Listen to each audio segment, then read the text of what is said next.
warahmatullahi wabarakatuh. Alhamdulillahirabbil alamin. Astaghfirullahaladzim. Allahumma sholli ala sayyidina Muhammad wa ala ali sayyidina Muhammad. Subhanallah walhamdulillah wa la ilaha illallah wallahu akbar.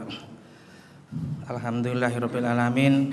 Ngapunten, saya ini nggak biasa di forum sebenarnya, cuma karena diminta sama teman-teman panitia untuk memberikan motivasi, ya bismillah. Mudah-mudahan apa yang saya sampaikan nanti bisa manfaat buat panjenengan. Kalaupun nanti ada yang kurang dan salah, mohon dimaafkan. Bismillahirrahmanirrahim. Ini ya. Alhamdulillah pagi ini kita dipertemukan Allah bisa bersolat subuh bersama di masjid. Semoga semua jamaah yang hadir di sini semoga diberikan kesehatan jasmani dan rohani, sehat panjang umur, bisa dipertemukan di Ramadan tahun depan. Sehat keluarganya, sehat anak istrinya, dimurah rezekinya dan dilunasi utang-utangnya, dan dikabulkan hajatnya dunia akhirat. Amin. Iya bagus. Saya itu ngapunten komputer jadul. Perkenalkan, saya Setiawan, biasa dipanggil Pak Iwan. Kelahiran di Yogyakarta 26 Agustus 76. Desa saya di Ngadirejo Wonogiri. Tinggal saya di Jogja kurang lebih 3 tahun, 4 tahunan di sampai SD, kurang lebih nggak sampai SD. Terus usia saya 47 tahun. Anak pertama dari 4 bersaudara, lulusan S1 manajemen Unitomo. Lanjut, ini sorry. Nah, ini keluarga saya. Nah, mengenai istri monggo saya melihat sendiri aja. Saya nggak tahu. Anak saya semua sama kembar, semua cewek semua. Jadi saya kalau dengan nggak hafal nggak bedakan mana istri saya mana anak saya. Saya lanjut aja, biar jenengan tebak sendiri saja. Istri saya yang sebelah saya yang pakai jempol. Gitu. Yang sebelah kanan putri saya, yang sebelah kiri mamanya ini nomor pertama, sekarang saat ini skripsi. Yang sebelah kanan alhamdulillah Mas udah diterima di UNER. Yang pertama juga di UNER. Yang ketiga di SMP Bayangkara dekatnya Royal. Saya lanjut nggih. Ya ini aja keluarga saya, istri saya 1. Ya, biar bapak-bapak paham nggih. Sampai sekarang 1 nggih, sampai sekarang 1. Nggih. Ya. Saya lanjut. Pengalaman saya di di SD. Saya di Jogja, nggak sampai SD selesai. Orang tua saya dulu usaha dan orang tua saya jatuh. Terus saya tinggal di Solo bersama kakek nenek dan tinggal di sana kurang lebih sampai SD kelas 4 sampai lulus SD-nya. Setelah itu karena orang tua nggak mampu biaya sekolah saya harus disekolahkan ke saudaranya papa saya. Di Jogja kurang lebih 3 tahun, 3 tahun di SMP. Di Jogja 3 tahun SMP perjuangan saya harus ikut orang beradaptasi, pagi harus bangun, nyiapin masakan dan sebagainya. Yang biasa kalau seumur segitu harus kita ini ya bisa manja-manjaan, tapi karena posisi saya karena harus sekolah dan bekerja, harus tahu diri ikut orang. Jadi kalau bangun pagi, nyuci baju, punyanya juragan, umbah popok, buat susu dan sebagainya. Itu selama 3 tahun di Jogja. Tangisan dan apapun saya lakuin, bagaimanapun saya seumuran saya SMP ini banyak bermain, tapi saya dibatasi dengan sesuatu itu, tidak bisa mainan dan sebagainya. Selama 3 tahun saya sebenarnya di terus mau lulus SMP, jujur saya minggat dari Jogja itu, karena dari Solo saya harus kembali ke Jogja, saya minggat ke Surabaya ke saudara papa saya. Di sana saya ya ngadu, udah kuat Pak D, aku di Jogja karena posisi saya dan sebagainya. Akhirnya saya di SMA, diajak di SMA sekolah di YPM di Sepanjang. 3 tahun sama, saya juga harus merantau, menghidupi bekerja dan sekolah. Pagi kalau sekolah di YPM, siangnya kerja. Kebetulan Pak D saya kerja dijual beli barang bekas. Jadi kardus-kardus bekas dan sebagainya itu. Jadi tidak ada hal yang muluk. Jadi kalau pagi mulung-mulung kertas itu terus dikirim ke pabrik Suparma, Mekabok, Surya Kertas, Ciwi Kimia dan sebagainya. Tapi tidak ada kesempatan untuk bermain. Kalau kita bermain pasti dicari terus dimarahin. Tapi saya ambil hikmahnya, saya dididik seperti itu keras. Itu berlangsung sampai 3 tahun SMA-nya, dan tentunya SMA itu perjuangan. Tidak ada istilah main-main, pokoknya pulang sekolah kerja, udah yang penting saya bisa sekolah. Setelah itu lulus di kelas SMA, saya hanya ditanya, kamu mau sekolah atau kuliah? Dengan kehidupan orang tua yang terbatas, saya harus bekerja aja mas. Kalau nggak kerja, om, saya panggil om ya. Kalau nggak kerja, saya gimana keluarga saya, adik-adik saya jangan butuh biaya. Ada pilihan kamu Wan, bahwa harus sekolah, kuliahlah kamu. Nanti kalau kuliah kamu bisa jadi orang dan bisa bantu adik-adikmu dan saudaramu. Saya berpikir bagaimana ya, orang tua saya udah nggak kondisi mampu, adik saya, akhirnya udah saya pilihan ikut om saya. Udah om, saya ikut kuliah aja. Selama kuliah 2000 itulah saya berjuang dengan jual beli kertas bekas, pokoknya usahanya itu, tidak ada kesempatan untuk bermain. Terus dalam 2095 lari ke 95 ke 2006. Dari 92-95 nanti saya sudah diserahin pokoknya jaga toko, jaga gudang pemulung, barang bekas dan sebagainya. Gimana baunya, zaman segitu tidak ada masker ya, pokoknya sudah kita mau ngambil pemulung dan sebagainya. Makanya kalau kita lihat pemulung di jalan itu pekerjaan saya dulu. Terus lalu 95 saya kuliah di Unitomo, kuliah pun juga begitu, sementing aku mlebu, lulus, saya nggak mikir nilai. Nah, terus saya megang perusahaan, profilnya ya ini kelihatan. Saya megang truk dulu waktu saya 92-95, truknya hanya 2 sampai ya kurang lebih 5-10 lah, bertahap dulu. Saya pegang, akhirnya saya megang perusahaan, diserai sama om saya, megang perusahaan namanya Jayara Logistik. Mulai dari truk 1 sampai truk 400, kurang lebih saya pegang tuh omset waktu itu saya bisa 2-4 miliar di tahun 2095-2006. 2000. Karena saya dipercaya, saya banyak dimusuhi saudara. Kenapa kok Iwan begini dan sebagainya? Kenapa kan enggak saudara sendiri? Nah, terus selang berjalan itu sudah lama kelamaan maaf kalau saya tampilkan ini ya, karena ini saya tampilkan foto saya yang di tengah sama staf-staf saya waktu itu. Saya waktu itu memang diserahin om, dan yang di bawah ini kantor, ruangan saya dulu di situ. Itu masa lalu. Sebagai cerita, masih ada komen profilnya, kebetulan kok ketemu gitu loh. Nah di situ, jadi pengiriman dari Unilever, terus pabrik susu Indomaret dan sebagainya dari seluruh Indonesia. Jadi ya perkumpulan saya itu mulai preman, koramil, polisi, brimob semua, karena urusan dengan dunia lapangan keras sekali. Apalagi kalau urusan sopir kan keras banget.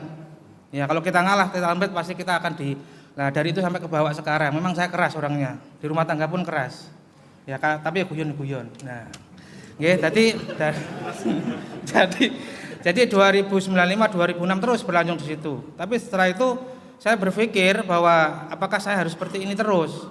Karena saya kerja kerja itu enggak ada waktu untuk keluarga. Kerja. Bahkan jujur aja sholat itu ya sekedar hanya menggugurkan kewajiban aja. Nah, nanti kan lambung bersambut lanjut. Setelah itu terus 2006 mau nggak mau saya harus resign udah. Daripada saya nanti terus ini kerja ya nggak ada waktu untuk keluarga, jarang ngurusi truk terus, ngurusi sopir dan sebagainya. Bahkan waktu keluarga ini mungkin hanya 20% lah untuk keluarga. Ya itu di situ. Setelah itu saya resign tanpa modal apapun, tanpa pesangon, pokoknya sudah saya keluar. Wis nggak tahu kerja apa, nggak tahu lah, kita urus nanti belakang. Setelah itu lanjut kita ke industri metal. Jadi sebelum ke industri metal kita akan lanjut dulu ke sejarah saya dulu. Nah ini 92-95 saya di SMA Wahid Hasyim selama 3 tahun. Ya alhamdulillah selama tahun 93 dan 95 ini mantan pacar saya yang di bawah sekarang saya nikahi itulah setelah 2 tahun 1 kelas. Jadi 2 kelas 2 tahun selalu 1 kelas. Dan kalau saya pagi kerja, siang sekolah, mesti saya duduk di pojok sendiri, mesti tidur karena capek. Kalau sama bu guru disawat botol, apa itu papan penghapus. Tapi memang capek karena tidak ada lagi waktu bermain. Pokoknya pulang sekolah, kalau sekolahnya siang ya paginya kerja sampai siang. Itu terus sampai selama lulus kuliah. 95 2000 setelah lulus, terus alhamdulillah di 2000 sampai 2000 nikah dan memimpin perusahaan yang tadi saya sebutkan tadi. Terus 2006 saya resign dari perusahaan dengan modal pinjaman bank. Waktu itu jujur juga keluarga tidak ada yang disambati, dulur, konco, saudara juga nggak ada sambati. Saya juga dimusuhi saudara-saudara karena saya milih saya, kenapa kok Iwan yang dipilih mimpin perusahaan, kenapa kok enggak adik-adiknya sendiri. Nah, itulah menjadi kontra dalam perusahaan. Makanya saya berpesan apapun di dalam mungkin yang ada di sini mimpin perusahaan ataupun megang perusahaan, saudara, keluarga, pasti ada pro dan kontra. Karena biasanya antar keluarga pasti ada pro dan kontra.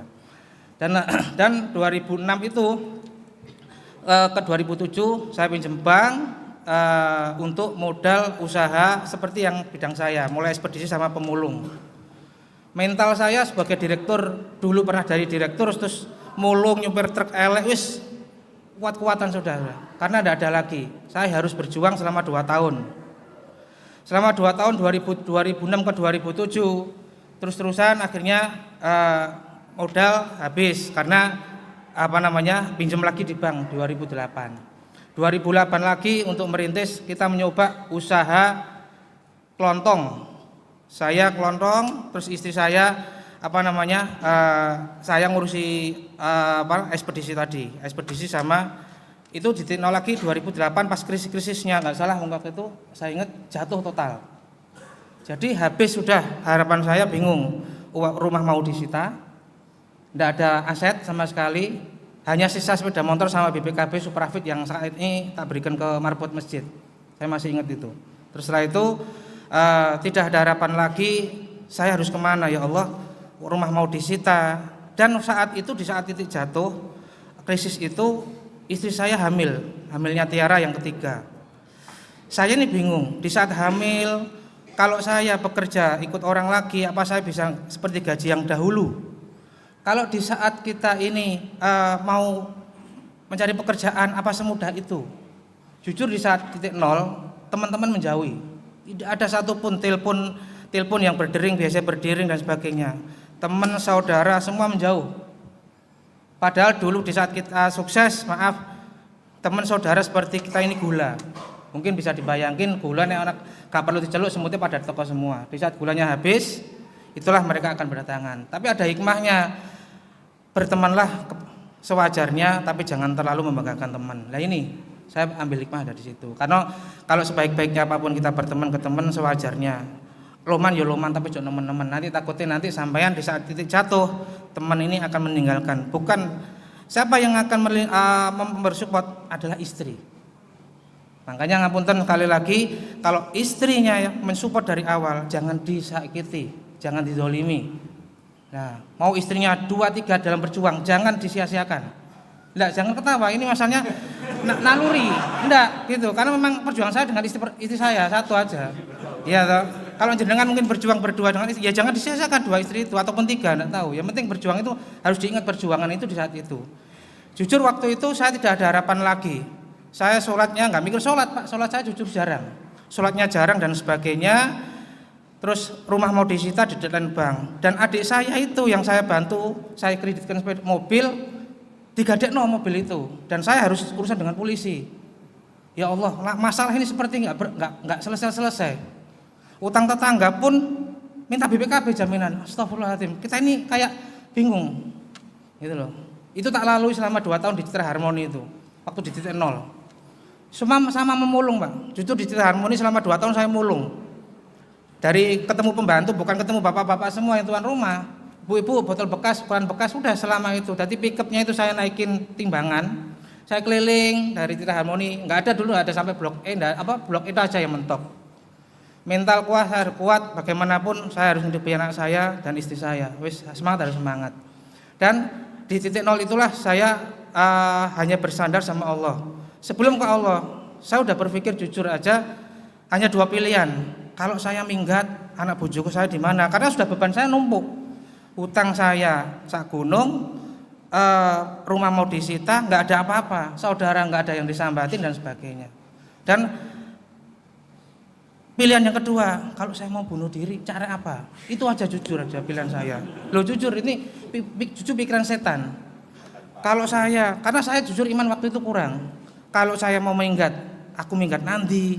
Terus anak bojoku seperti apa? Waktu jatuh saya itu di 2008, 2009. Setelah itu baru saya terus kalau mau bunuh diri, aku caraku ya opo? Ngombene gak ya opo? Itu pikiran saya, pikiran setan sudah. Karena nggak ada jalan keluar. Nggak ada temen ngasih saran, istri juga sedih mikirkan suaminya.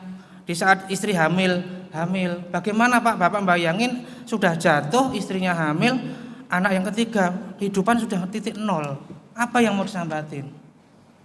Setelah itu saya bersandar di tembok, masih ingat saya. Terus saya menonton TV. Kok pas ya tayangan ceramah. Sesulit apapun masalahmu, wudu dan sholatlah. Baru saya terpukul langsung sadar. Saya sadar waktu itu saya kayak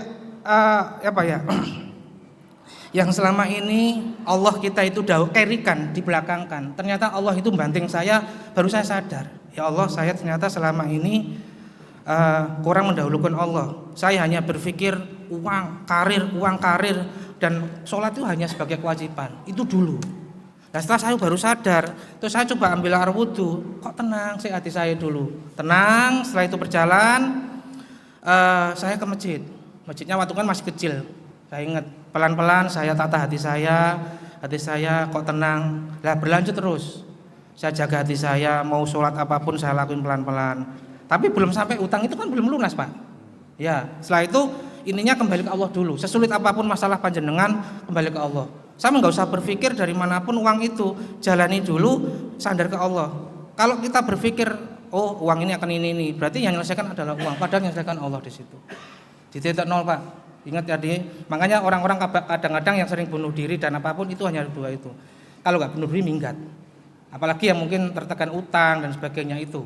Makanya kita harus bersandar ke Allah, bukan kesandar siapapun. Itu pegangan saya. Terus habis itu modal yang masih ada tadi kan buka toko istri saya. Buka toko, wis mah saya tak keliling Kuba. Tapi yang jual rosokan itu sudah saya berhentikan. Saya berhentikan karena tidak ada lagi penghasilan. Kebetulan mertua saya ini buka toko kubah dan ada tukang. Kebetulan tapi mertua saya nggak bisa buat kubah. Terus Pak saya tak keliling saja, wis nggak apa-apa, di situ saya keliling. Saya keliling, istri saya jaga toko. Hasil makan tadi dari toko tadi, lama kelamaan buat makan kan habis toko itu, nggak ada penghasilan. Itu berjalan 1 tahun saya keliling kubah itu. Dengan modal brosur fotokopian 1 lembar. Dari musola ke musola, kalau siang saya berhenti di musola masjid, saya bisa nangis natapi ya Allah kok seperti ini takdir yang kuberikan pada saya. Itu berjalan 1 tahun, persis 1 tahun. 1 tahun keliling modal saya tiap pagi hanya uang 5.000 dan nasi bungkus buat makan di jalan. Itu yang saya lalui setahun.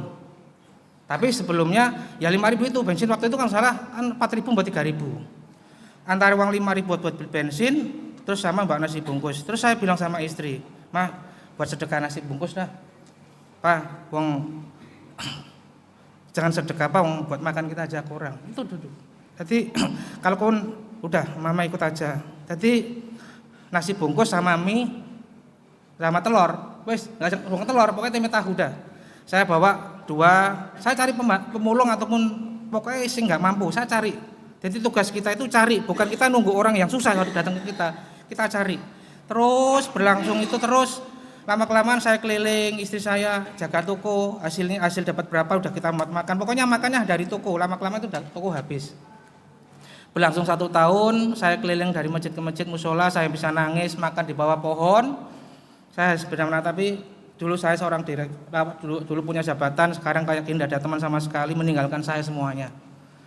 Di saat itulah 1 tahun itu saya bisa ngadu, ya Allah, saya udah capek dan lelah bahwa saya 1 tahun ini tidak ada pekerjaan. Di titik nol itulah baru Allah kirimkan pertolongan. Kalau manusia sudah mentok, baru Allah turunkan pertolongan itu. Nanti sampean dimanapun saya sikap itu. Jadi kalau kita masih bergaya perlente, bisa kalkulator gini sih, nanti kalau sudah mentok kalkulator sing dipenuh baterainya habis, baru Allah akan turunkan. Itu kuncinya. Waktu saya dulu itu. Tadi setelah saya sadar, ternyata Allah selama saya keliling Kubah itu ternyata suruh nanam padi bahasanya. Tanam padi dulu, kamu kuat, ikhtiar, kamu sholat sudah dibenahi, sedekah kamu udah jalanin, baik sama orang. Nah, Allah nunggu. Kalau Iwan sudah mentok, kamu sudah sadar, baru Iwanlah kamu tak kasih pertolongan. Lah, tepat di tahun 2009, saya keliling Kubah 2008-2009. Nah, di 2009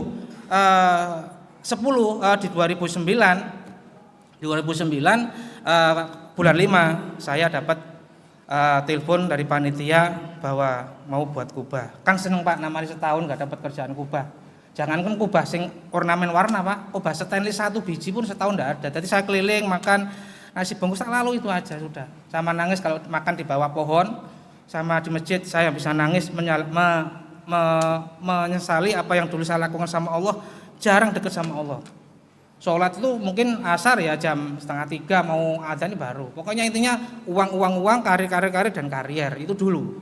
Setelah Allah banting saya, baru saya sadar di situ. Ternyata Allah seperti ini. Kalau mau menjadikan seseorang hambanya ingin menjadi lebih baik. Nah, setelah itu saya berlanjut, dapat telepon sama kontraktor, saya dipanggil di masjid. Mau senang Pak, alhamdulillah dapat pesanan kubah, tapi maaf Pak Setiawan, Pak Iwan, kami belum bisa ngasih DP-nya. Ya dari mana lagi saya DP ini? Enggak ada duit sama sekali. Akhirnya saya ngadu Allah dan saya bilang sama istri, Mama punya apa? Dan dia punya cincin pernikahan yang sampai ini saya belum bisa beli, dijual. Saya jual, kalau nggak salah waktu itu 3 juta, 4 juta jadi uang. Terus saya beli bahan. Dari itu saya beli bahan, saya kerjakan. Waktu itu saya belum bisa buat kubah, saya hanya manggil tukang saja. Setelah itu berjalan seiring waktu, ini udah mau selesai, kasih uang, alhamdulillah. Nah ini terus berlanjut. Jadi Allah yang nanam padi tadi satu panggil. Nah panggil. Terus akhirnya di 2010 kita ke Lombok. Nah jadi 2009 itu mengerjakan kubah, ya tentunya pokoknya yang penting bisa kita dapat bekerja, bisa makan. 2010 kita ada Lombok, masih punya hutang Pak itu Pak, hutangnya belum lunas. Masih intinya masih dikejar-kejar terus, itu belum tenang. Ya 2010 ada supir yang di Lombok suruh nyarikan kubah, alhamdulillah saya datang ke sana. Kebetulan alhamdulillah waktu itu juga sama, cari pinjaman, modal rental di Pondok Jati itu. Kalau nggak salah sewa mobilnya 175 saya ingat. Dan istri saya di saat hamil itulah boleh rentalan. Makanya saya kalau istri saya ini perjuangannya begitu berat. Di saat hamil susah dan sebagainya. Dan di 2010 itu saya ketemu panitia, saya ngobrol, nah ini mau pesen kubah. Tapi saya jujur belum bisa buat kubah, saya ngandelin tukang saya ini. Nah, setelah itu percaya, saya minta DP 50 juta waktu itu dengan harga 280 juta. Dan tentunya saya juga kembali pulang belum tentu hampa, ya Allah. Kalau memang ini rezeki memudahkan. Nah dari situlah saya juga nggak bisa berpikir dari mana ya Allah kalau ini masuk panitia percaya, saya itu nggak punya apa-apa ya. Minta DP 50 juta pun masih belum dikasih. Dapat berapa minggu kemudian saya ditelepon, Pak Iwan ini panitia setuju, alhamdulillah. Kebetulan panitia ini kan bosnya Tembakau. Nah setelah itu saya berangkat ke sana dengan bekerja. Nah, alhamdulillah. Terus saya berangkat ke Lombok dengan tim. Pas di Bali mertua saya meninggal. Bingung saya, ya Allah, saya kalau pulang nanti panitia ini baru saya dikasih kepercayaan. Kalau saya nggak pulang itu apa kata orang? Wis mah bagaimana wis papa lanjut. Biar kalau mama papa pun pulang belum tentu bapak juga hidup wis. Karena bagaimanapun ini perjuangan juga ngurus rumah Allah. Saya lanjut, sudah kerjakan. Omongan ngalur itu di rumah nggak masalah, biarin aja sudah. Katanya anak berarti ngerti mertuanya meninggal. Tapi saya bingung, yang bawa ini ada lagi anak-anak tim ini kalau nggak saya. Terus saya berangkat di situ. Nah dari situlah netok tular. Dari situlah 2010 ke 11, alhamdulillah dengan izin Allah hutang saya bisa lunas dan bisa daftar haji. Dari itulah saya ini mengambil hikmah bahwa jangan kita mengandalkan sesuatu, harta, pangkat, kedudukan, jabatan. Tunaikan kewajiban Allah dulu yang dahulukan.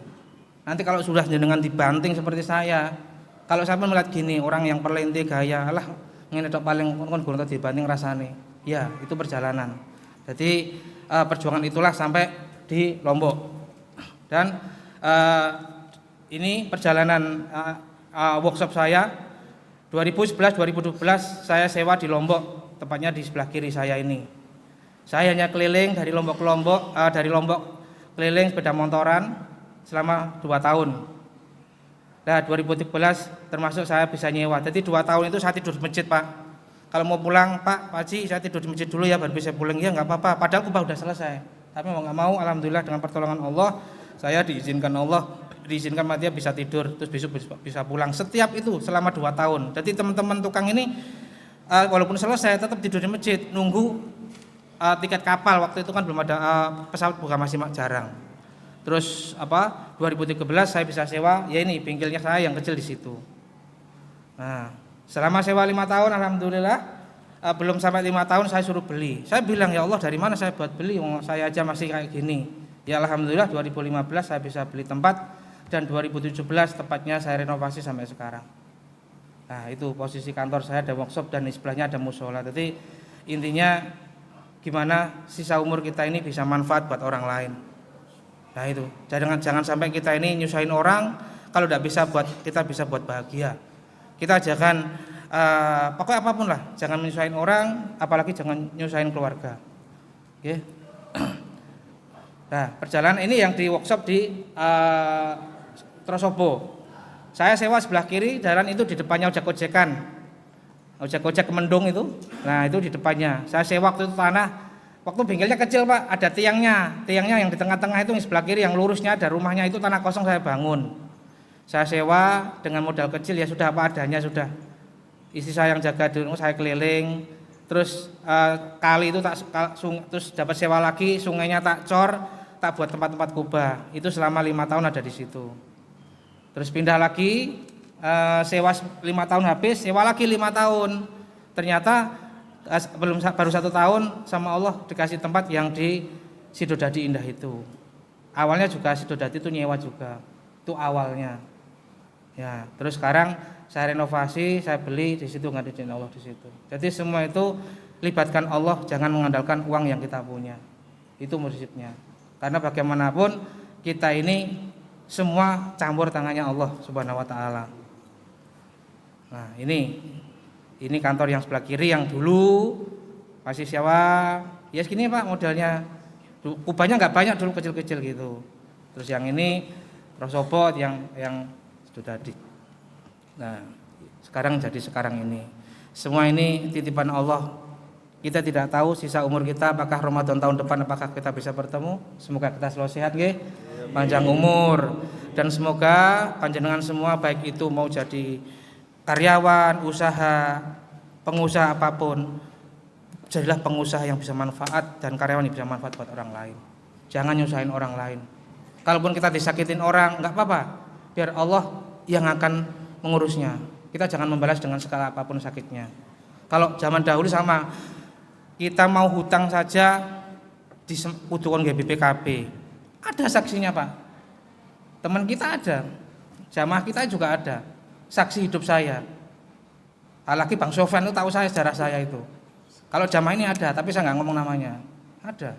Makanya hidup ini adalah cerita singkat, gunakan sebaik-baiknya waktu dan kita bisa manfaat buat orang lain. Nah, ini kantor Lombok dahulu. Nah, ini sawah-sawah Pak. Ini sebelah kanan itu pohon pisang. Lanjut ini, nah, alhamdulillah sampai sekarang. Ininya saya juga di sana anak-anak musola bisa buat manfaat. Nah, pekerjaan saya seperti ini, hasil karya ini. Dan saat ini ya selain kubah, ya ini foto saya yang di Malaysia sama anak-anak. Alhamdulillah waktu di Malaysia. Sama Pak, waktu saya gini punya bengkel kecil, masa dipercaya kita bisa ngerjain kubah di Malaysia, di Freeport dan sebagainya. Saya hanya minta sama Allah, ya Allah, saya kapan kepingin bisa ke Freeport. Ya kok ya kebetulan alhamdulillah Allah kirimkan orang di situ, Pak bisa ngerjain kubah di mana Freeport. Ya ini aja sudah. Akhirnya semua tiket, hotel semua ditanggung. Yang penting saya ini bisa kerja dan juga bisa beramal itu toh. Nah, sama di Malaysia juga begitu. Tiba-tiba ada yang telepon, kebetulan yang di Malaysia itu punya tukang di Madura. Nah, di Madura ini dia tanya, kebetulan waktu itu di Jakarta yang pesen kubah di Malaysia itu. Di Malaysia, di Jakarta sudah disurvei tempatnya, kok nggak cocok. Dia mau kembali ke Malaysia, terus teleponlah sama tukang yang pernah ikut kerja sama dia di Malaysia itu. Dikenalin, kebetulan orang itu pernah pesen kubah ke saya. Lah itu nyambung sampai sekarang. Lah dari situ ini guys, saya nggak mikir, pokoknya saya ini intinya cari keberkahan. Saya nggak melihat harga, keberkahan. Akhirnya ya di sana dikasih amanah di sana, semua hotel saya bintang 5 Pak, sama istri saya diinipin seminggu. Naik Alphard itu nggak pernah naik Alphard, saya naik Alphard yang 2 miliar itu saya nggak ngerti. Ya Allah, aku baru ngimpi aku numpak Alphard ya. Nah, jadi semua anak aku baik itu numpak Alphard. Terus pulangnya diajak wisata ke mana itu kantor Perdana Menteri. Pokoknya semua dibiayai semuanya. Saya nggak ngeluarin apa-apa. Sementing aku wisata ngono wis. Nah wis happy nang kono wisan. Dia berdua sama istri wis akeh bulan madu nang kono wisan. Nah, itu. Makanya saya ini berjuang sama titik nol di situ. Makanya jujur saya pribadi, kalaupun ibaratnya teman-teman nanya, loh siapapun kepingin Pak, nggak usah saya, jenengan aja kan juga pengen nikah lagi ya. Loh enggak kan gitu, tapi harus diingat kita ini punya sejarah, sayang istri, ya toh. Kalaupun jenengan manusia normal yang kepingin nikah lagi, kalau nggak normal periksa no, ya kan. Loh iya jelas, karena bagaimanapun tetapi kembali lagi kita punya kodrat. Oh iya, kita harus ingat istri pertama dulu yang berjuang. Ya toh, jangan nanti sudah sukses istri pertama ditinggalkan, jangan. Memang sunahnya Rasul katanya begitu kan. Tapi harus dilihat, kita harus ingat sejarahnya istri berjuang. Tapi kalau panjenengan semua berjuangnya dari istri berdua, ya berdua terus sampean. Nah, pertanyaannya ada nggak yang langsung bertiga? Nggak ada kan? Nah makanya harus ingat sayang istri dan keluarga. Harus diingat, bagaimanapun dialah makmum kita. Ya, terus ini umroh 2016 banyak sebenarnya tak ceritakan di sini, nanti gak nutut waktunya. Sebenarnya perjalanan umroh juga begitu, gimana saya bisa menjalankan umroh dan sebagainya. Terus ini usaha anak saya, Maifira. Ininya bagaimana sisa umur kita bisa manfaat, bisa berguna buat orang lain dan jangan menyusahkan orang lain. Nah, ya ini kurang pas, kurang dikit. Nah ini kiat-kiat sukses karir usaha dan keluarga. Nah, gunakan waktu dalam 24 jam. Tentunya Allah Subhanahu wa taala memberikan waktu 24 jam, tidak lebih. Dan sampean lihat 24 jam ini sampean mau tidur jam berapa? Kalau kita 16 jam aktivitas, yang 8 jam untuk istirahat, ya 16 jam tadi 16 jam gunakan sebaik-baiknya. Jadi kalaupun kita tidur jam 9, 10, bangun jam 3 pagi, gunakan sebaik-baiknya waktu itu untuk kumpul keluarga, untuk bekerja dan sebagainya. Nah, jadi sampean harus berpikir, karena kalau kita 16 jam, 18 jam untuk kapan kita untuk sholat, makan dan sebagainya. Jadi panjenengan harus bisa ngatur waktunya. Jangan jenengan diatur waktu. Oh, jam sekian aku harus sholat duha. Jam sekian itu harus di situ harus ada planning. Sampai sekarang juga begitu. Saya apapun di awal-awal untuk menuju ke istiqomah sholat itu nggak mudah. Di saat mau sholat ada orang datang, Pak mau pesan kubah. Lama-kelamaan tak hilangin itu. Maaf Pak, saya tinggal dulu ya. Selalu begitu. Karena bagaimanapun kalau kita mau berbuat baik, Allah yang pasti nguji terus, tidak ada selesainya. Sampai sudah hamba ini sudah benar-benar sudah istiqomah. Itu awal-awal. Jadi nggak semudah untuk saya semua aktivitas di kantor saya tulisin di banner itu, semua aktivitas berhentikan semua. Kalau mau ikut kerja enggak, keluarkan.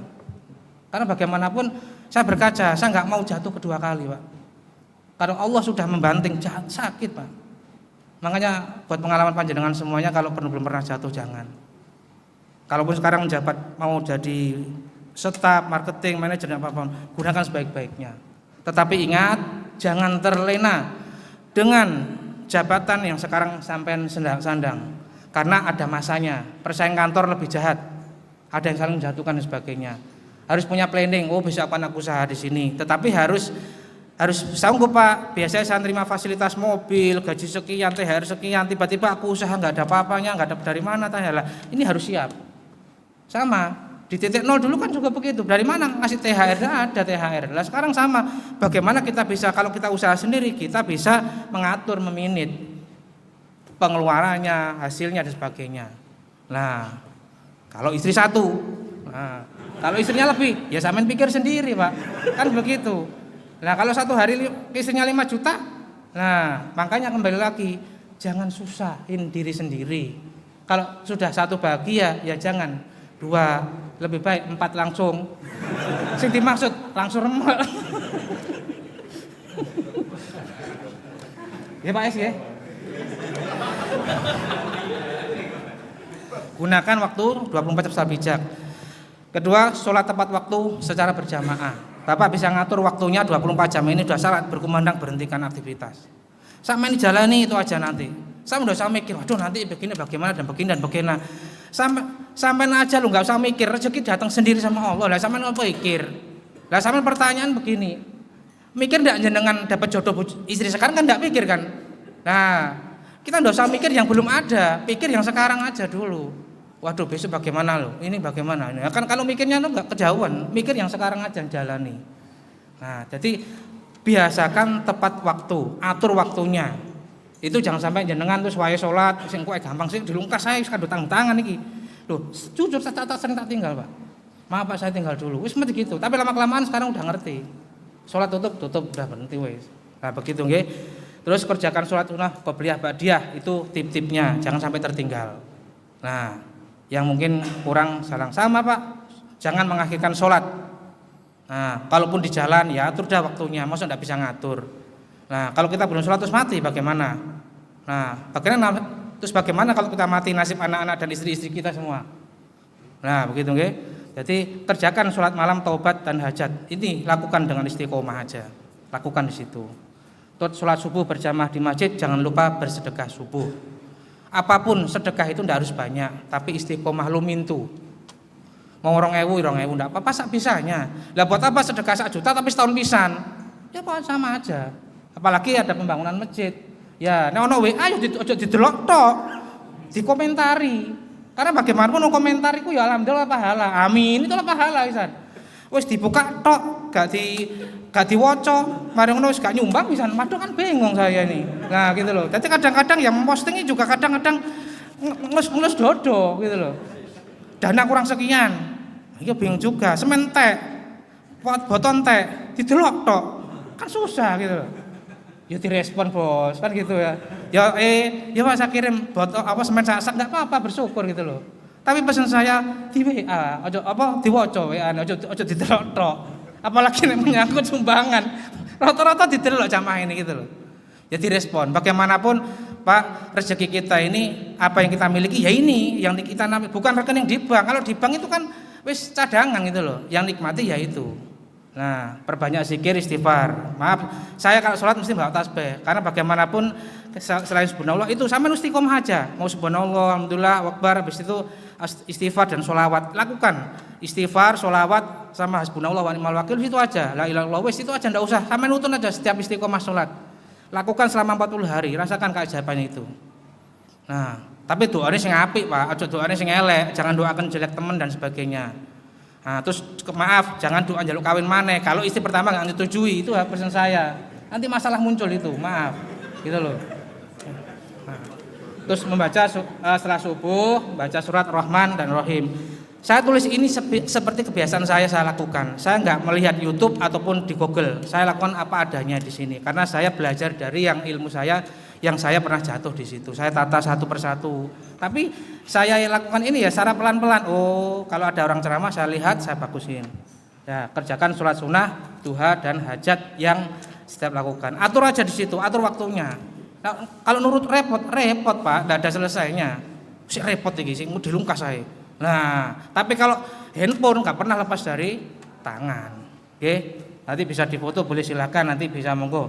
Nah, kalau memang mau sharing di rumah monggo, tapi jangan lupa bawa kopi sama gula.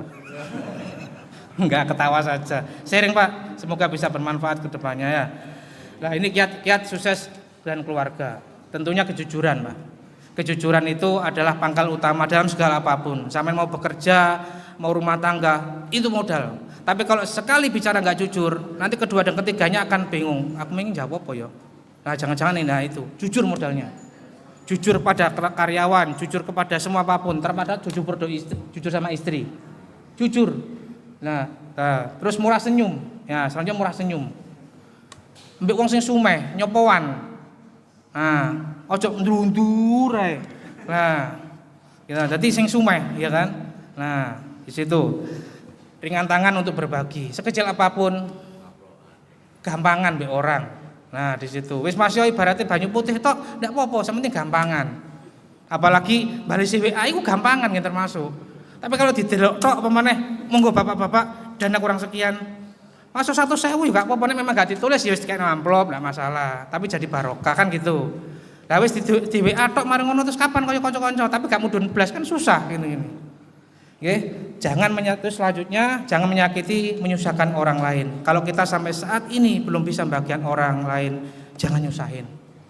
Kalau kita punya utang sama teman, ngomong terus terang, kapan kita punya utang. Kalau kita sama keluarga jangan, saudara dan sebagainya. Karena kita mati jangan sampai meninggalkan utang atau masalah dan sebagainya. Sama. Kira-kira ada nggak? Ada saya punya utang kanjenengan. Nanti ke rumah kalau ada yang punya utang. Itu harus beresin masalahnya. Bagaimanapun kita itu kalau hidup enak kalau lapang, jalannya padang. Tapi kalau jalan kita itu peteng belok-belok nanti nggak masalah, ada masalah. Nah, jadi jangan menyakiti orang dan menyusahkan orang lain. Kalau sampai saat ini belum bisa membagian orang, lebih baik diam, jangan sampai nyusahin orang. Apapun itu perkataannya, walaupun perkataan kita itu menyakiti orang dan sudah minta maaf, tetapi masih orang ini mempunyai hati terpendam. Oh iya ya, aku mau diomongin ini lah gitu loh. Nah sama, itu juga jangan sampai menyakiti perasaan istri dan anak terutama. Oke? Ya, bentar lagi tinggal 3 menit. Sering mentraktir teman dan terutama keluarga. Ojo pelit ambek bojo, ambek keluarga, traktiran ambek kanca. Ojo seneng njaluk ditraktir ae. Ya, gitu loh. Senin besok ada makan kebuli monggo, gitu. Seneng traktir ambek kanca loman. Nah, kayak abayan kemarin bagi-bagi alhamdulillah, bagi-bagi wong sak kampung ya alhamdulillah, barokah temen. Rezekine kathah bingung gak entek rezekine abayan niku. Ya kan? Sing gampang kan ditraktir mbek wong. Aja seneng traktir. Wae jak ngopi kok alasan sindopete keri, sing dan sebagainya. Loh, enggak kan memang bener karena yang sing ketawai biasa nglakoni. Loh, enggak kalau saya jujur enggak pernah traktir mesti nyetak sama dompet. Masa ngutang dhisik gak apa-apa tak bayar. Itu sebenarnya modal begitu. Ya, terus lanjut jangan pelit dan perhitungan sama istri. Ya, ingat-ingat Bapak jangan pelit sama perhitungan sama istri. Banyak suami yang loman mbek kanca, banyak suami yang loman ambek tangga, mbek kanca-kancane sak kantor, tapi ambek bojone pelit.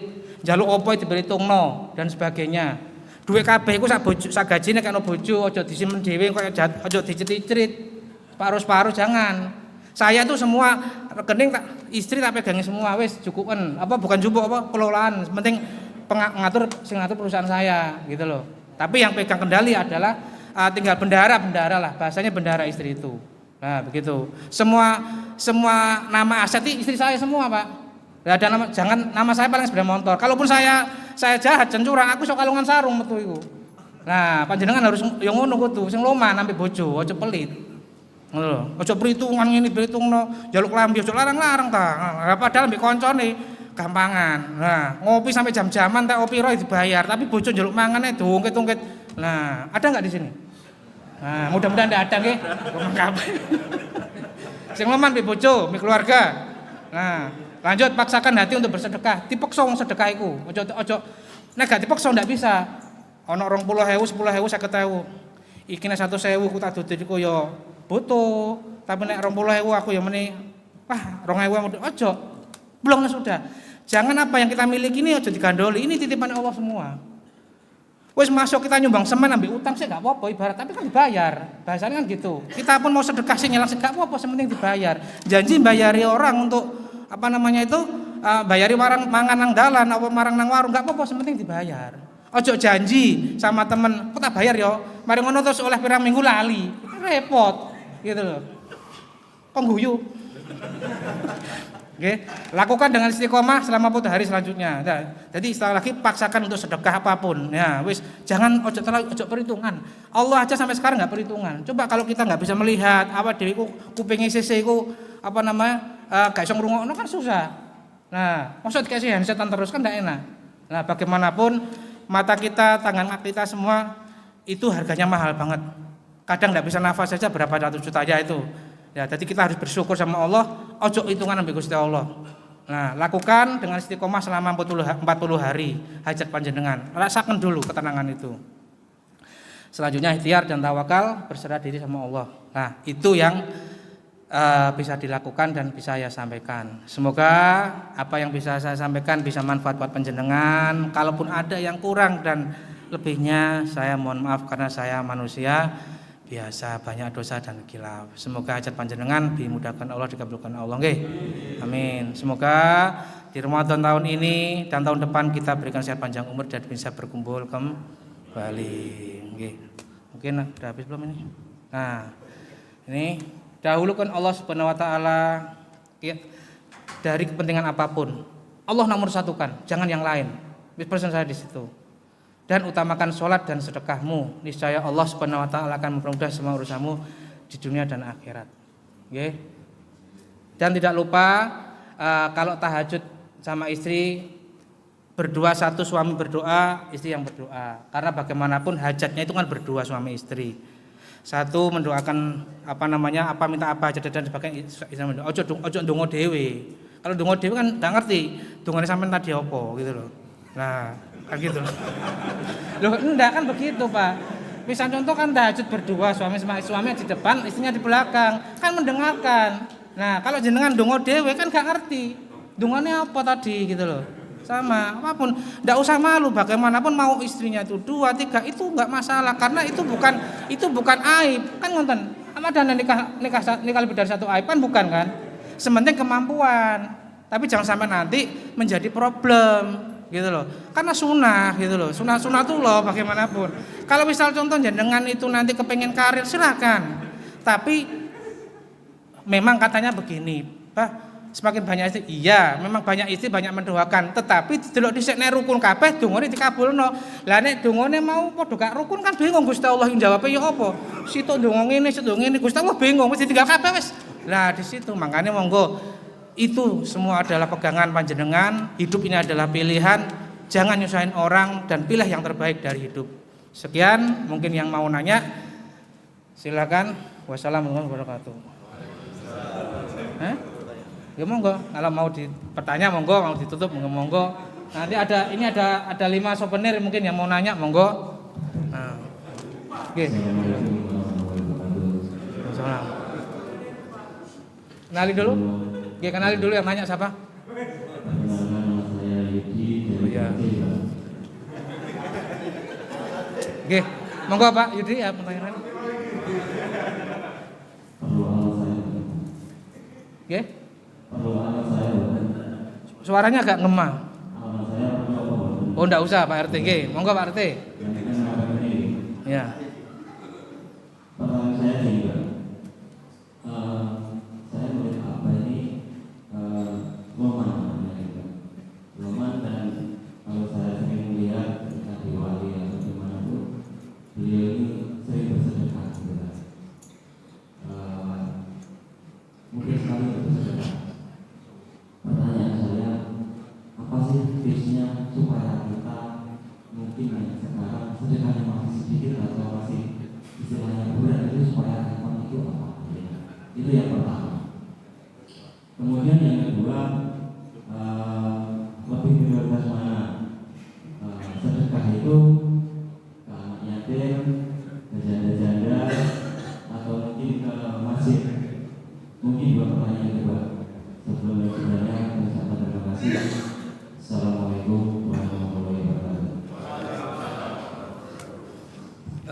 Bismillah. Yang pertama untuk sedekah bagaimana untuk apa tadi? Ringan untuk memotivasi. Begini, apa yang sampai miliki sampai saat ini saya pribadi, jangan terlalu banyak hitungan sama Allah tadi. Udah kita dalam arti 1 bulan kita bos sekian. Intinya begini, Sebisanya yang sampai lakukan hati ini dipacu, walaupun dikit istiqomahkan di situ.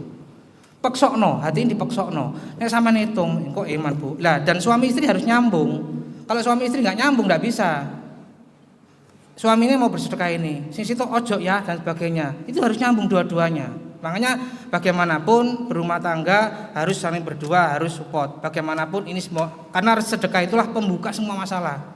Pembuka semua masalah. Sing masalah yang ruwet tagihan awak dhewe rada nyendat iku semua akan terurai di situ.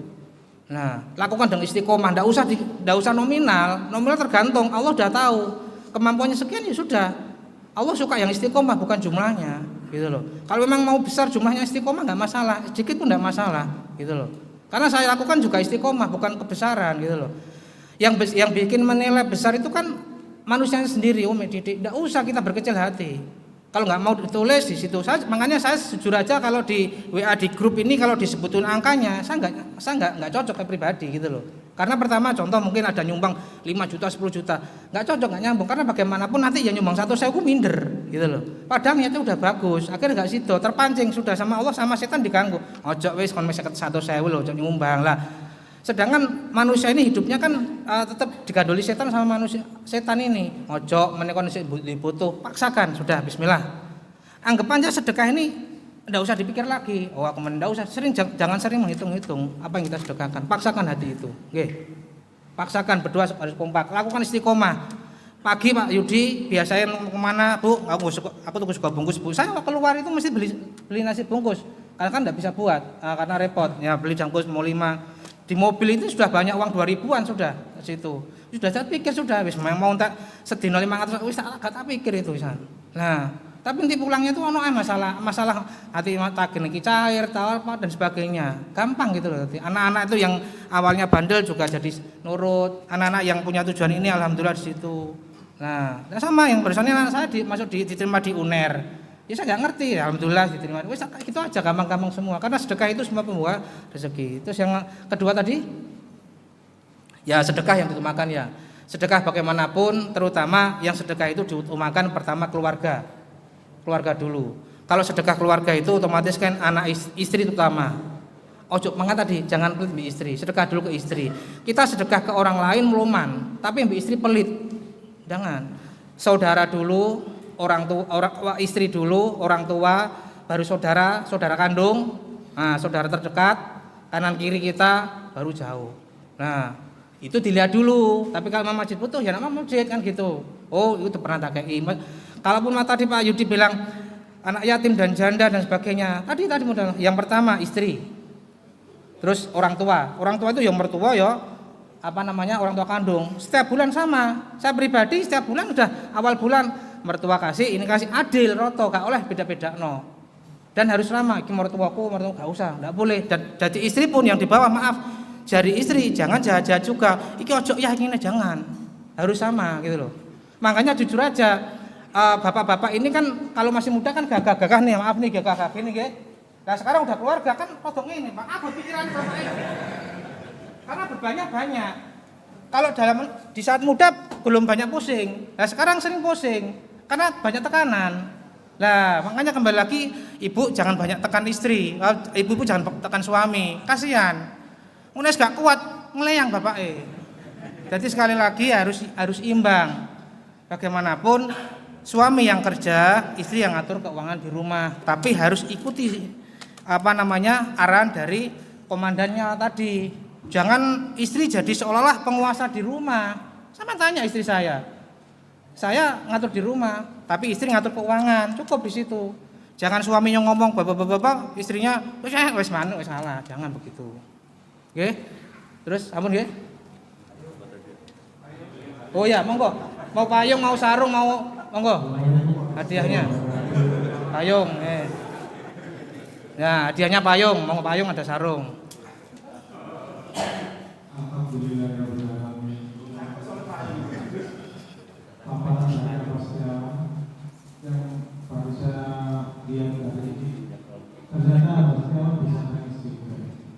Gimana? Ini suaranya agak gema, jadi saya ini enggak. Ya.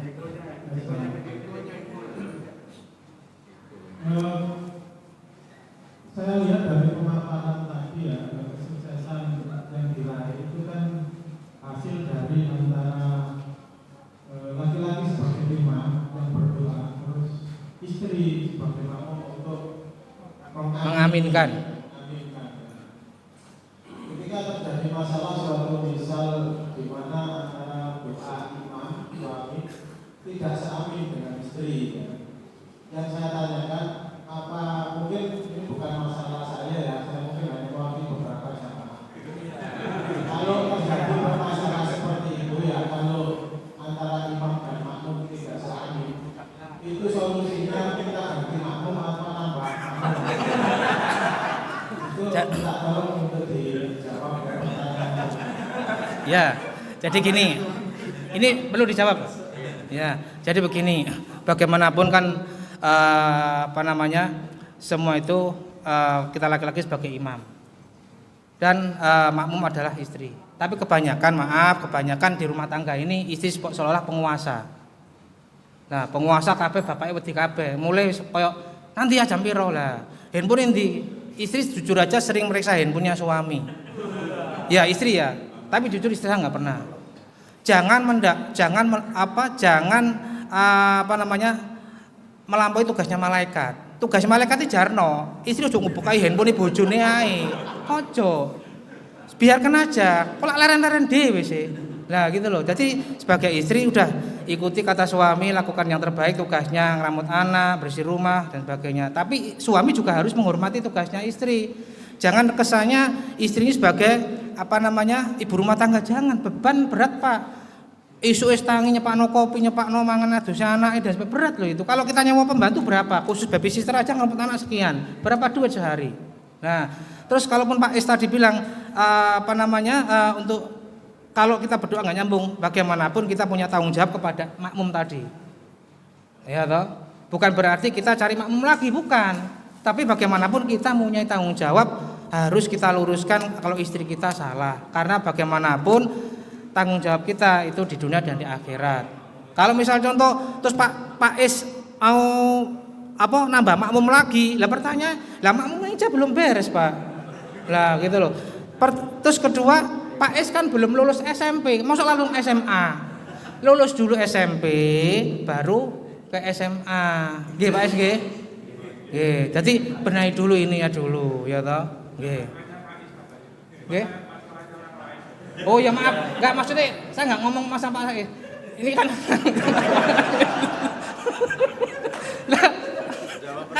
jawab pertanyaan. Lah kan namanya Pak Is. Ya kan Pak Is. Lah kan mau saya ngomong Pak Romanto kan enggak mungkin. Nggih. Sampun nggih. Ya, monggo. Ya, sarung apa payung? Nah, nggih. Nggih, Pak Agus. Oke, monggo Pak Agus. Nggih. Ini yang depan tadi belum? Nggih.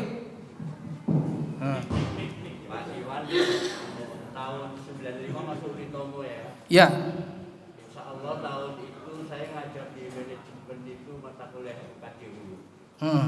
Jujur, dengan pernah ketemu saya enggak? Saya kan waktu itu dekannya Pak siapa? Ya betul, Wahyudi itu. Saya kan gini, Pak. Waktu itu saya kan kalau kan kerjanya kan pagi sampai sore. Ikut terus kuliah Ya pernah ketemu. Ingat-ingat pernah ketemu, tapi sudah agak lupa nah waktu itu. Ya. Enggak karena wajahnya memang beliau enggak asing waktu saya kuliah, tapi saya udah lupa karena waktu itu saya hanya penting saya kuliah pulang udah itu aja. Ini mengatas kejujuran. Ya. Dengan sering bolos atau enggak waktu mata kuliah saya? Kalau jujur kalau kuliah saya sering bolos tapi lupa mata kuliahnya apa saya kurang. Iya. Karena waktu itu saya kan gini, sementing saya wis teko, saya enggak jujur, enggak aktif masuk kuliah. Iya Pak Iwan, maksud saya gini, itu yang dosa saya gitu. Kok sering bolos kok lulus. Ya, terima kasih Pak, tadi dikasih nilai bagus. Nah, jadi bolos itu termasuk nilai api. Tapi gini Pak Iwan, kalau boleh saya kasih tip ya. Tadi kelihatannya trauma untuk cari makmum lagi ya. Saya kira nggak perlu trauma, ini ada tips. Ya. Jadi Jadi nanti pulang dari sini sampai di rumah temui istrinya, bilang bahwa Ustadz Burhan dan Ustadz Agus itu menyampaikan satu hadis sahih bahwa barang siapa istri yang ikhlas mencarikan istri untuk suaminya itu bakal masuk surga. Oh gitu nggih. Itu aja Pak, nanti dipraktekkan insya Allah dengan akan sukses. Oh nggih. Saya jawab dulu nggih, saya jawab nggih. Jadi gini Pak, apa namanya? Saya pribadi bukan berdasarkan sunnah Rasul apapun. Saya sudah pernah sampaikan ke istri sebagai manusia yang punya keinginan panjenengan semuanya. Ya toh, saya wajar ibaratnya jenengan. Saya tadi sudah bilang sampaikan, manusia yang hadir di sini pasti kepingin nikah lagi, apalagi yang sukses punya pabrik dan sebagainya. Nah, kalau nggak kepingin, periksa no. Nah, itu pertama. Kedua, saya udah bilang, papa kalau mau nikah silakan, tapi papa pertanyaannya apa gak iling, susai. Saya sadar, makanya saya sayang istri. Nah, kalaupun lihat wanita cantik di luar sana pasti, ya toh. Astagfirullah tapi ambil delok, wajar, ya toh. Itu bukan saya, jenengan juga. Ketoke ambek bojone kan delok tapi ngerere, nah kan sama aja. Kita harus terang podo aja. Yang penting terus tadi Agus, saya juga akan tanya. Tadi kan panjenengan bilang bah, insya Allah akan masuk surga. Oke, pertanyaan saya aja, Agus sistem berapa? Loh, enggak, saya kan nanya. Nah, 1 berarti sama. Oke. Kalau Abagus 2 baru supporting besok kita undang. Ya. Tapi kalau masih 1 berarti sama-sama. Sama-sama. Monggo dilanjut, Abagus kasih hadiah. Tinggal 2. Ya. Tinggal 2? Ya, monggo. Belakang belum ada nih, monggo. Ya, wis. Enggak apa-apa wis diborong ngarep. Monggo. Assalamualaikum warahmatullahi wabarakatuh. Iya, Waalaikumsalam. Ya, perkenalkan saya Gunawan. Ya, Pak Gun. Ya, oke. Jadi ini sangat menarik sampai lupa yang saya apa yang saya akan di. Oke, ini sangat menarik sekali bagi saya tentang perjalanan karir dari Bapak Setiawan. Yang pertama meniti karir, berhasil, jatuh dan mati kembali. Nah, ini yang saya katakan motivasi apa? Apa yang menjadi motivasi ketika ada kondisinya jatuh. Ketika jatuh ini kan tadi diterangkan bahwa ada sampai bagaimana dropnya, bagaimana sampai berpikir tentang minum racunnya itu bagaimana. Ini kan sangat dramatis sekali ya. Artinya sangat dititik oleh pertanyaan bahwa di situ pasti antara ingat Tuhan dan ingat bunuh diri ini menjadi satu yang bersamaan, 2 hal yang bersamaan. Bagaimana ini mungkin bisa akan didengar atau ditiru oleh bapak-bapak yang lain termasuk saya. Motivasinya yang mampu membangkitkan Bapak kembali menjadi sukses kembali. Karena hal yang ini untuk menjadi sukses kembali ini sangat sulit. Karena apa? Kalau meniti karir ini agak mudah bagi saya perhitungannya. Tapi kalau untuk bangkit ini yang agak sulit banget menurut saya. Karena ini tantangannya lebih banyak, sudah tidak dipercaya orang banyak dunia dan modal pun juga sudah nol. Tapi bagaimana motivasi ini membangkitkan Bapak sendiri untuk bisa mendidik karir dan bangkit kembali. Terima kasih dari saya. Assalamualaikum warahmatullahi wabarakatuh. Ya, waktunya kurang dikit. Ya. Ya. Sekalian aja mawon. Oke, sekalian mawon. Nah, waktunya tinggal dikit karena lebih jam nanti. Karena borongan ini.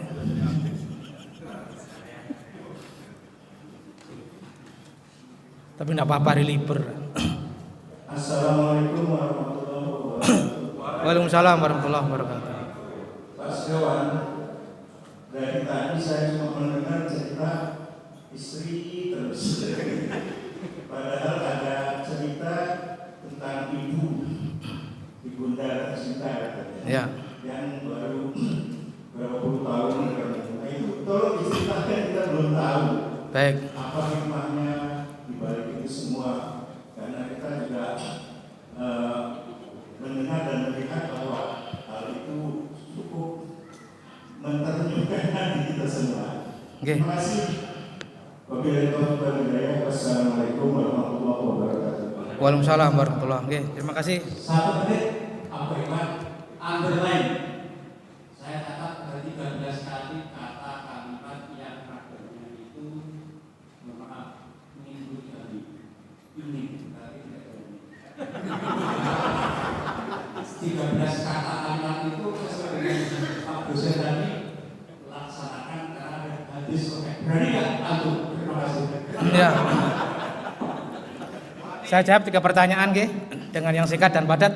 Yang pertama Pak Gun, di saat titik nol waktu itu saya tidak ada pilihan waktu itu, kalau enggak saya minggat saya hanya bunuh diri. Karena tidak ada teman sahabat siapapun, tidak ada yang mendampingi saya. Tapi setelah itu waktu itu saya melihat tayangan televisi, saya langsung menekan TV kok munculnya ceramah. Sesulit apapun masalahmu, wudu dan sholatlah. Baru saya bersandar dan nangis waktu itu. Nangis, baru saya sadar selama ini Allah itu nggak pernah saya dahulukan. Saya kerekno, saya dulukan karir jam berapa pagi berangkat, pokoknya itu hanya sholat itu hanya sebagai formalitas saja dulu gitu. Nah setelah saya sama Allah jantung ini kembali ke Allah, wudu dan sholatlah. Nah dari jalan ini pelan-pelan saya meniti karir itu sama. Saya dulu mulai dari kita mulungi kertas dari rumah ke rumah, kita jual, kirim ke pabrik kertas manapun, lama-kelamaan terus ternyata ini juga nggak berkah. Kita cari lagi, ya Allah berikan jalan yang mudah, usaha saya ini bisa manfaat buat orang lain. Yang kedua saya bisa dekat dengan Engkau ya Allah. Nah ternyata Allah ngasih petunjuk melalui mertua tadi yang punya usaha kubah. Mertua tadi tidak bisa buat kubah, tapi punya tukang, tapi saya keliling. Lah saya keliling tadi selama 2 tahun sama tukang juga nggak bisa buat kubah saya ini. Ternyata saya juga didolimi sama tukang-tukang saya 2 tahun. Akhirnya saya berprinsip, loh aku nggak pernah nyakitin orang, kenapa kok orang ini nyakitin saya terus? Ternyata akhirnya saya bermotivasi, aku harus bisa. Karena selama ini saya yang mengandalkan tukang, mengandalkan uang, saya harus bisa buat. Saya pelajari ilmu itu, saya nggak bisa komputer jujur aja, saya yang pakai manual semua gambar kubah itu. Hanya hitungan mungkin menit ya, karena saya nggak bisa komputer. Kalau komputer kan nggak bisa blank saya. Terus habis itu ya di situ pelan-pelan di situ. Waktu buat kubah menceng Pak, tapi saya nggak putus asa. Saya terus harus bisa. Nah, jadi di situ. Jadi motivasinya adalah dekat sama Allah, dahulukan Allah, dan kita harus yakin usaha ini yang tentunya bisa manfaat orang lain. Dan kita harus menghindari hal-hal yang negatif, pekerjaan di lapangan apapun, maaf, entertain dan sebagainya. Maaf, saya dulu jujur nggak ngerti diskotik Pak. Kafenya Bung Rasa itu saya nggak ngerti. Ngertinya ya di kumpulan truk-truk itu tadi, entertain kalau apa dan sebagainya. Namanya Jenggolo itu mungkin Bapak jenengan tahu. Saya jujur nggak tahu awalnya. Tapi karena makanya kembali ke pergaulan. Bergaulah dengan orang yang jual minyak wangi, insya Allah akan menjadi wangi. Tapi kalau kita bergaul dengan orang yang ini akan membawa dampak yang buruk. Makanya kembali lagi motivasinya dekat sama Allah, kuatkan niat. Bagaimana kita nggak nyusahin orang, dah bismillah dengan sedekah dengan jalan ini Allah buka jalan. Kita nggak bisa Pak, kerja saya S1 manajemen, di luar sebenarnya saya itu lulus kerja, nggak mikir manajemen. Nah bekal manajemen tadi mau ngatur perusahaan, akhirnya bisa ngatur perusahaan saya, tak tutup pelan satu gini, tadi tahu ada bekalnya. Tapi Allah ini menggiring saya nggak tahu kenapa kok jadi metal, jadi kubah. Makanya tanya, lo S1 kok jadi manajemen jadi kubah di situ. Nah sama Pak Gun suatu saat sekarang kerja sendiri ataupun kerja ikut orang harus punya motivasi, aku harus kerja ini supaya nanti masa tuanya punya bekal. Kalau kita nanti ikut orang suatu saat ada masa pensiunnya gitu loh. Nah, kalau udah masa pensiun kan enggak ada Pak di situ Paknya. Oke. Terus apa lambang? Ya mengenai orang tua saya, waktu saya sudah menikah, kan saya jarang kumpul keluarga nih.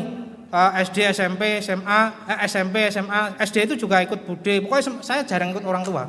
Setelah itu saya menikah, orang tua sudah crash dan orang tua tidak tahu entah kemana. Mama saya itu meninggalkan kami yang waktu kami masih muda. Mama saya merantau ke Kalimantan, ke Lampung dulu karena kondisi rumah tangga sudah nggak harmonis. Terus setelah itu lost kontak, tidak ketemu. Jadi tahun 2000 saya nikah itu tanpa didampingi orang tua perempuan saya. Nah, yang nikahkan Pak D saya, yang nyekolahkan saya, yang mendidik saya, yang perusahaan ekspedisi tadi. Setelah itu mama lost kontak tahun 2000, baru ketemu kemarin. Lah saya hanya bisa berdoa, foto enggak punya dan sebagainya, dan saya hanya lakukan sedekah. Setiap sedekah saya lakukan, saya bilang doakan ya Bu, mau kita sedekah ke tukang sapu yang biasa dan sebagainya, doakan orang tua saya bisa ketemu. Itu hanya saya lakukan, foto enggak punya dan sebagainya. Ya Allah, kalau memang mama masih hidup, pertemukan saya, dan kalau memang mama sudah tiada, berikan tempat yang terbaik. Itu hanya saya lakukan. Dan kebetulan pas Idul Adha, pas takbiran, saya ditelepon sama saudara di Lampung. Mamamu mulai lah, saya ini kan nggak ngerti teman tahu wajahnya opo. Saya ini kan juga nggak ngerti wajahnya, udah gak lupa, tapi di video call itu masih inget. Iya gimana ya? Saya juga nggak ngerti. Nah habis itu sudah telepon, terus mama tak suruh mau tak jemput apa mama kesini sendiri. Akhirnya bisa tapi dengan perasaan percaya nggak percaya, 23 tahun 2000 sampai ke 23 kemarin yang baru kemarin ketemu itu. Jadi Allah ternyata selama ini mama saya juga dijaga sama orang-orang yang perantauan itu, ternyata merantau di Kalimantan. Nah ternyata Allah mempertemukan, membimbing orang tua saya, menjaga mereka dengan apa yang kita lakukan sedekah tadi. Makanya sedekah itu bukan sekedar kita menambah rezeki, tapi semua apa yang keluarga kita bisa dilindungi dari segala apapun. Terus mungkin Pak Didi mengenai poligami dan sebagainya, sebagai manusia pribadi, saya dan panjenengan semua yang hadir di sini, saya yakin juga kepengin nikah lagi. Kalau apalagi yang punya modal, modal pas-pasan aja kepengin kok. Tetapi kembali lagi, saya pribadi karena perjuangan istri saya di saat titik nol, dia hamil, terus dia nyari pinjaman kesana kesini, apa masa nggak sayang? Nah, karena sayangnya istri tadi, saya tidak mau menikah lagi, terkecuali kalau istri mengizinkan baru. Tapi saya juga berpikir kasihan, bagaimanapun perjuangan istri tadi adalah modal saya. Kalau kok panjenengan berjuang modal dari istri 2, enggak apa-apa, teruskan. Nah, Pak dosen maaf, berjuang Pak dosen 1 ya? Ya 1 aja Pak dosen, jangan ditambah lagi, karena ini istrinya yang mencarikan istri. Makanya karena istri saya nggak mau menyakiti perasaan istri saya, karena sayangnya istri. Makanya semua juga saya beli mobil, rumah, semua nama istri saya. Makanya jadilah suami yang sayang istri. Jangan terus kita udah punya jabatan jadi direktur, manajer, terus mari ngono lali mbek istrinya, jangan. Sing loman mbek bojo, nggih. Cukup? Oke. Saya tolong berdoa oke. Ya, tapi enggak ada hadiahnya tinggal. Nah. Ini waktunya panjang ya. Terima kasih waktunya Bapak Sekalian. Nama saya Hadis. Saya kagum sekali dengan perjuangan Bapak Sekalian ini, dari mulai awal karir sudah jalan amanat itu jatuh dengan teguhnya, dengan sabarnya dan sebagainya. Nah, yang saya tanyakan ini biasanya karakternya orang itu kan sukanya di zona aman. Ketika jadi karyawan sudah enak, dia sudah dapat duit lagi menjadi pengusaha. Tapi setelah dia pensiun, dia mulai berpikir caranya merubah mindset supaya ketika orang ini di zona aman sudah jadi karyawan dan hasilnya besar, untuk menjadi pengusaha ini gimana titiknya? Nomor 2, masalah ubah ini kan ada seninya ya. Nah, ini supaya eksis terus, ini apa sekarangnya desain atau gimana? Ya. Ketiga, itu apakah sekarang ini dulunya itu kuliah itu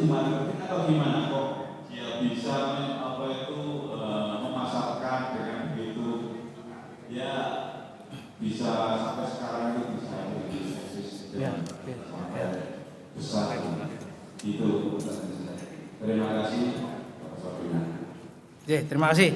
Terakhir nggih, nanti panitia udah. 10 menit lebih panjang nih waktunya. Tapi mudah-mudahan nyaman panjenengan. Jadi yang pertama, kalaupun kita jadi karyawan, jangan zona nyaman dengan sebagai karyawan apapun dengan fasilitas gaji, jabatan, tunjangan dan apa. Jangan nyaman dari itu. Kalaupun berpikir ke depan, jadilah pengusaha apapun, mulai dari yang terkecil.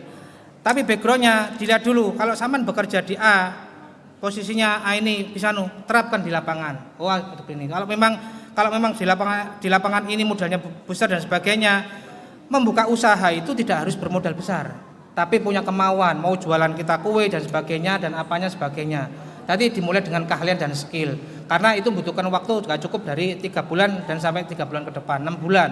3 bulan pertama penjajakan, 3 bulan kemudian itu jadi butuh modal yang besar. Jadi harus kuat, sampean jangan zona nyaman dimanapun karena nanti ada pensiunnya. Tapi kalau pengusaha kan kalau semakin sukses ya kembali ke karir dirinya sendiri.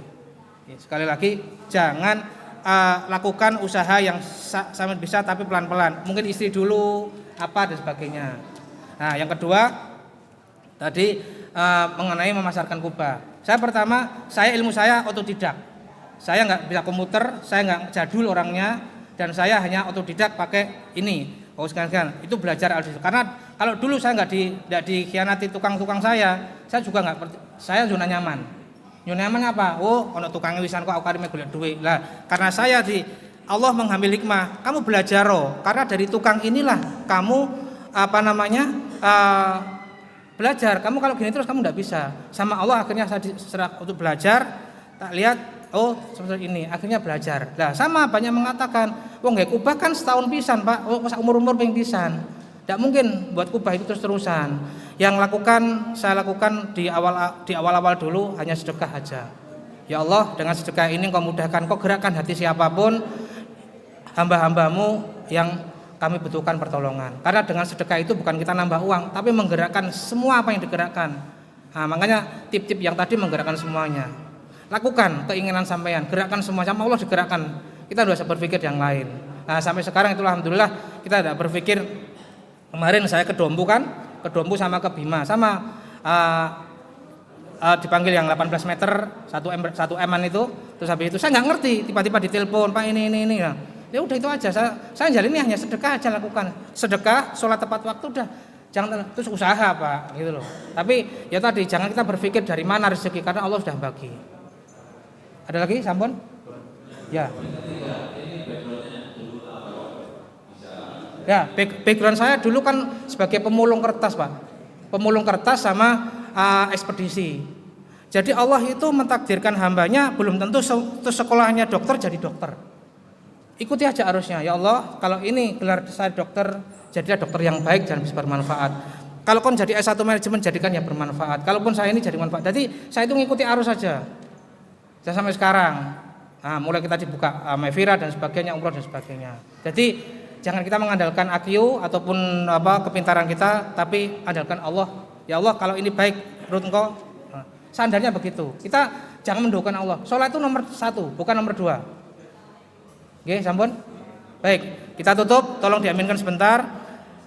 Kita tundukkan kepala. Mudah-mudahan apa yang menjadi lakukan ini kita manfaat dan semoga apa yang kita sampai saat ini kita lakukan, kita kerjakan, mungkin menyakiti perasaan siapapun, perasaan orang tua kita, perasaan anak dan istri kita, kita rubah image kita agar menjadi lebih baik. Tidak ada manusia yang sempurna, tetapi dengan kita mohon sama Allah, kita menjadi lebih baik dan semoga di bulan Ramadan ini kita bisa menjemput hidayahnya Allah. A'udzubillahi minasyaitonirrajim. Bismillahirrahmanirrahim. Alhamdulillahirabbil alamin. Astaghfirullahaladzim. Allahumma shalli ala sayyidina Muhammad wa ala ali sayyidina Muhammad. Subhanallah walhamdulillah wa la ilaha illallah wa akbar. Ya Allah ya Rahman, ya Allah ya Rahim. Di pagi ini ya Allah kami bermunajat di rumah-Mu ya Allah. Kami berdoa ya Allah. Kami mohon di bulan suci Ramadan ini ya Allah, sebesar apapun dosa yang kami lakukan ya Allah, dari akhir balik hingga saat ini yang perasaan kami sering menyakiti orang tua kami dengan ucapan perbuatan, perasaan menyakiti istri anak-anak kami ya Allah, teman-teman sahabat kami dengan ucapan lisan kami, apapun ya Allah, ampuni dosa-dosa kami. Ya Allah, di bulan suci Ramadan kami mohon ampunan yang luas dari-Mu ya Allah. Berikan senantiasa kesehatan kami, panjang umur, dan pertemukan kami di bulan suci Ramadan tahun depan ya Allah.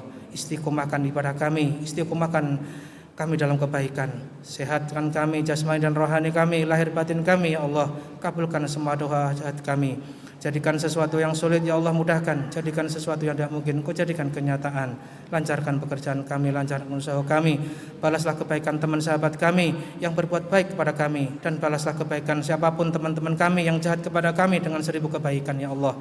Berikan kemudahan kami untuk menjemput hidayah-Mu ya Allah. Berkahi bulan suci Ramadan ini rumah tangga kami, usaha kami, sisa umur kami, dan panjangkan taat ibadah kami ya Allah. Dan balaslah kebaikan teman sahabat kami yang berwakaf di Masjid Besar Ar-Rayyan ya Allah. Balaslah kebaikan semuanya ya Allah. Balaslah kebaikan Abah Yan dan semua teman-teman sahabat kami, para donatur, para wakif yang telah menginfakkan harta ke jalan-Mu untuk pembangunan Masjid Besar Ar-Rayyan. Berkahi majelis ini, berkahi Masjid Besar Ar-Rayyan, dan berkahi rukun kebersamaan kami ya Allah. Rabbana atina fid dunya hasanah wal fil akhirati hasanah wa qina adzabannar. Subhana rabbika rabbil izzati amma yasifun. Wassalamu mursalin walhamdulillahi rabbil alamin. Bismillahil Fatihah. Saya akhiri, tutup sekian. Wassalamualaikum warahmatullahi wabarakatuh. Waalaikumsalam.